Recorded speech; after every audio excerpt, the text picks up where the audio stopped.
காவிரி பூம்பட்டினத்தில் பூம்புகார் நகரில் வணிகர் குடியில் பிறந்தவர். இயற்பகையார் நாயனார்.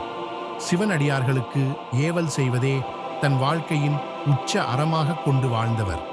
அவருடைய தியாகத்தையும் அறத்தின் மேன்மையையும் அவருடைய பெருமையை உலகிற்கு வெளிப்படுத்த சிவபெருமான் தாமே சிவனடியார் வேடம் பூண்டு இயற்பகையாரை நாடி வந்தார்.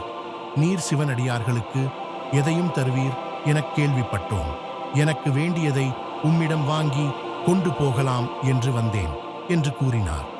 தங்கள் கோரிக்கை என்னவோ எனக்கு தெரியப்படுத்தவும் என்று பணிவுடன் கேட்கிறார்.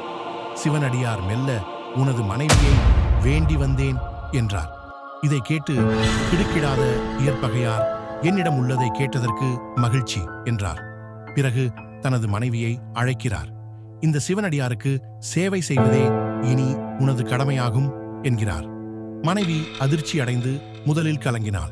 ஆனால் கணவரின் வார்த்தையை உயிராக கருதுபவர். ஆகவே மனதை திடப்படுத்தி சிவனடியாரை வணங்கினாள். இன்னும் நான் என்ன செய்ய வேண்டும் என இயற்பகையார் கேட்க, ஊர் எல்லை வரை துணையாக வரவேண்டும் என்று சொன்னார்.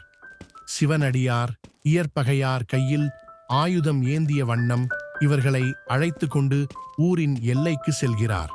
இந்த விஷயம் தெரிந்து உற்றார் உறவினர் சுற்றத்தார் வழிமறித்தனர். சுற்றத்தார் உறவினர்கள் என்று பாராமல் தடுக்க வந்தவர்களுடன் ஒருவனாய் நின்று அனைவரையும் எதிர்த்து நின்றார். ஊர் எல்லை வந்ததும் நீங்கள் இருவரும் போகலாம் என்றார். பிறகு திரும்பி பார்க்காமல் அவர் ஊருக்குள் நடந்தார்.